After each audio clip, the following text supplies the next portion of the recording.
Shalom saudara-saudari yang dikasihi Tuhan Yesus Kristus.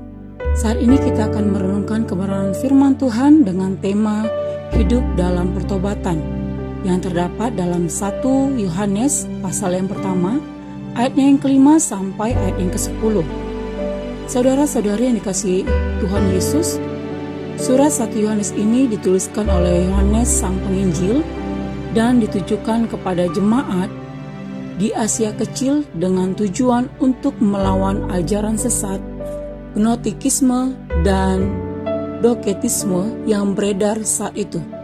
Ajaran gnostik mengajarkan bahwa manusia pada dasarnya adalah jiwa yang terperangkap di dalam alam semesta yang diciptakan oleh Tuhan yang tidak sempurna. Sedangkan dekotisme mengajarkan bahwa Yesus adalah tidak sungguh-sungguh manusia, melainkan hanya tampak sebagai manusia.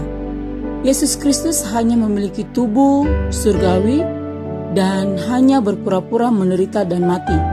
Saudara-saudari yang dikasihi oleh Tuhan Yesus Kristus, perlu kita ketahui dan harus kita imani bahwa Yesus Kristus yang kita sembah dan percayai adalah 100% Allah dan 100% manusia. Dia adalah Allah yang menjadi manusia untuk menebus umatnya dari dosa. Melalui surat ini, Yohanes hendak menyangkal ajaran sesat tersebut dan menjelaskan bahwa Allah adalah terang dan di dalam Dia tidak ada kegelapan. Yohanes mengajak agar setiap orang hidup dalam persekutuan dengan Allah. Hidup di dalam Allah berarti hidup di dalam terang. Hidup dalam persekutuan berarti hidup dalam pertobatan. Kita tidak mungkin bisa bersekutu dengan Allah jika kita tidak hidup dalam pertobatan, karena Allah adalah kudus. 1 Petrus pasal yang pertama ayat yang ke-16. Setiap orang harus menyadari bahwa dirinya adalah orang berdosa dan harus bertobat. Jika kita berkata bahwa kita tidak berdosa, maka kita menipu diri kita sendiri dan kebenaran tidak ada di dalam kita. Yang harus kita lakukan adalah mengaku dosa kita. Jika kita mengaku dosa kita, maka Ia adalah setia dan adil, sehingga Ia akan mengampuni segala dosa kita dan menyucikan kita dari segala kejahatan. Saudara-saudari yang dikasihi Tuhan, Yesus Kristus telah mengorbankan dirinya untuk menebus kita dari dosa. Namun sebagai umat tebusan, dan selama kita masih hidup di dalam dunia ini, kita perlu hidup dalam pertobatan, karena dosa terus mengintai setiap orang. Saat ini kita akan merenungkan beberapa alasan mengapa kita harus bertobat. Yang pertama, karena itu adalah perintah Allah, dan manusia harus mematuhinya. Yesus sendiri berkhotbah bahwa kita harus bertobat, karena kerajaan Allah sudah dekat. Terdapat dalam Matius pasal yang keempat ayat 17. Yang kedua, kedatangan Yesus ke dunia adalah untuk memanggil orang berdosa agar bertobat. Terdapat dalam Lukas pasal yang kelima ayat 32. Kemudian yang ketiga, akan disayangi. Siapa yang menutupi dosa-dosanya tidak akan beruntung, tetapi siapa yang mengakui dan meninggalkan dosanya akan disayangi. Terdapat pada Amsal pasal yang ke-28 ayat yang ke-13.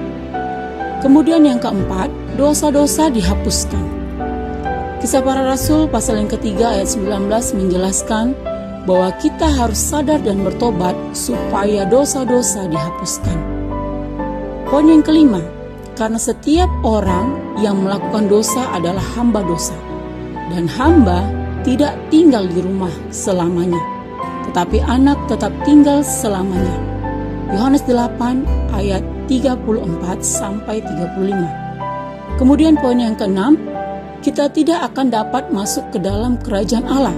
Terdapat pada Matius pasal 18 ayat 3. Dan yang ketujuh, jika kita bertobat, maka kita akan menerima kemurahan Tuhan dan pengampunan dosa.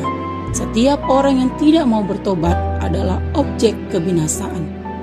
Saudara-saudari yang dikasihi Tuhan Yesus, sepanjang 1 minggu ini firman Tuhan terus mengingatkan kita agar kita hidup di dalam pertobatan yang sejati. Bertobat berarti berbalik dari dosa dan mengarahkan hidup kepada Allah. Alkitab mengajarkan bahwa pertobatan yang sejati adalah perubahan pikiran yang menghasilkan perubahan tingkah laku. Kita dapat melihatnya dalam Lukas pasal yang ketiga, ayat 8-14, dan dalam Kisah Para Rasul pasal yang ketiga ayat yang ke-19.